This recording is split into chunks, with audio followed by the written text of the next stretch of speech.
Good afternoon, everyone. Big Mike here, coming from Windsor, Ontario. I just got a new product in today that I'm pretty excited about, and that is the Gator board, planer board. Inline, offshore, planer board kind of style.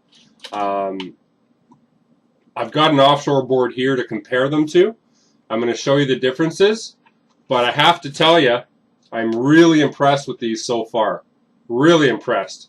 I'll show you the differences and why I think these are actually going to be better, not just for the price point, because the price point is massive. I've always felt that offshores were really overpriced for what you get. I mean, it's plastic with a little bit of foam and a little metal in it. It didn't seem to me like it should be 50, 60 bucks once you upgraded the clips and put the Tattletale flag on. 50, 60 bucks US. These retail for $29.99 with the Tattletale flag kit included. So let's talk about the offshore. As you can see, the Gator board is slightly taller, or wider I guess, so it has a bit more foam inside, which is kind of nice. The design is virtually identical, actually. I don't know what to say about that, but it's virtually identical. The main differences are the spring kit, the wire guide, and the clips, and I'll show you that in a second, and the flag. Let's talk about the biggest difference I see right away. That's an offshore standard clip right there.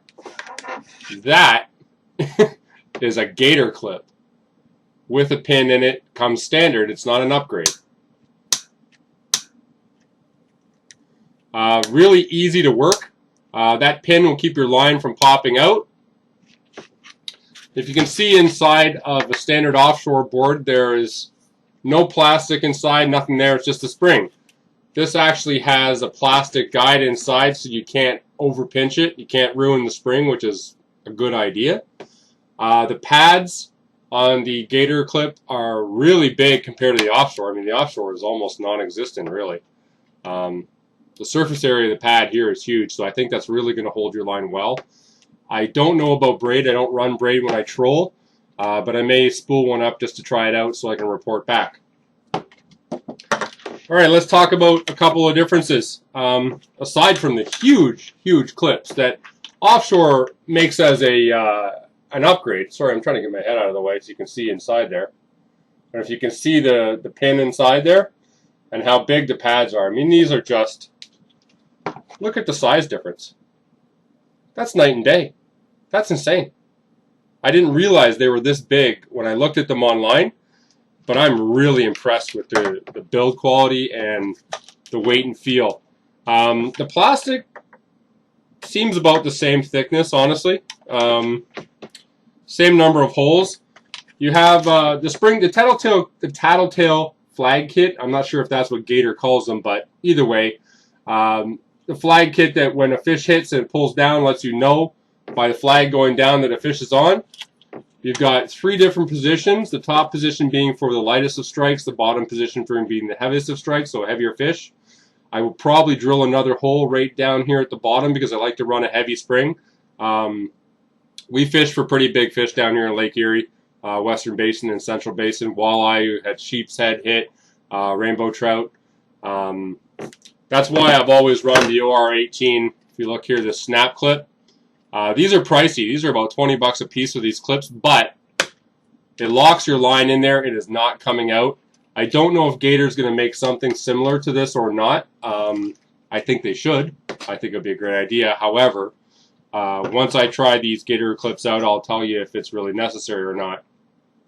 Because the worst thing is having to pick up all your boards and go chase down one of these things because it popped off and you're now trolling away from it in the lake. So as you can see here, on an offshore board, it's a straight wire, and it's running through an eyelet. Oh, sorry guys. With the Gator board, it's actually a flexible cable, which I think is really a good idea because when the offshore board wires get bent or crimped, they don't run really well and they get hung up in the eyelet. This is not going to happen with this. I don't see how it can happen. You're not going to fold this wire or this cable. I think it's going to be much stronger and really well thought out. It has reflective tape on the flag, as you can see. which I think is a great idea, especially if you're fishing at night and you want to shine a flashlight or you have a light coming off your boat. You'll be able to see whether the flag's gone down and a fish is hit or not. Basically the same design, foam inside, a lead insert in the bottom here, hollowed out. Looks like it's going to track really well. Really a well-made board, guys. They were on sale. They were $5 off. I don't know if they're going to have another sale, but even at $30 with the Tattletale Flag Kit and these upgrade, well, I would call them upgraded clips because you have to upgrade from offshore for about $10 each to get the clip with the pin inside, if you can see that or not. Sorry, I'm trying to move, and there you go. So you see the pin, you put your line behind the pin so that way it doesn't pop out of the clip. That's an upgrade from offshore. The Tattletale Flag Kit is another, I think it's $22 upgrade. And for $22, I'll tell you what you get. You get the wire and the spring. That's really it. The wire and the spring, and maybe you get an extra flag, I don't know, but $20, come on. I mean, lots of people make their own, and rightfully so. It's pretty inexpensive to design that. But I think Gator has really taken the market by storm by saying, you know what? We don't want to see people pay for stuff that they really shouldn't. So we're going to price these right. At $30, and when they're on sale at $25 for a board with the Tattletale, or what I call a Tattletale Flag Kit installed and upgraded clips. If you were to buy that from offshore, you're looking at $40 a board US, $20 for the spring clip, the Tattletale flags, and another at least $10 for upgraded clips with pins in them. At least twice the price, if not more. And honestly, it probably is more. So these really are half the price of offshore. They seem to be better made. At very least, they're as well made. Is it a clone? Well, I guess it's very similar in design for sure, with some ideas. I mean, the board itself is pretty much identical. It's slightly bigger, obviously a different color. But the way they've designed it, the ideas they put behind it, using this wire or this cable instead of a straight wire, these massive clips, reflective flag, which is a nice touch, but I know guys do that on their own anyway, or they'll put glow sticks on here to fish at night. But all around, guys, for the money, I don't think you can go wrong with this. I'm really, really impressed. I'll report back once I've run them all. I'm going to run them side by side with the offshores to do a comparison. I'm not affiliated with these guys in any way right now. I purchased these. I paid for these. I don't get anything out of this other than bringing you the information. And I have been waiting a long time for an option. I've never liked the Yellowbird boards. I don't like Church's tackle. I haven't been a fan of those. I've always liked the offshore design. And for the money, I don't think you can go wrong.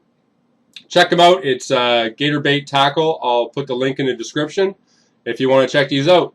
I'll see you on the water.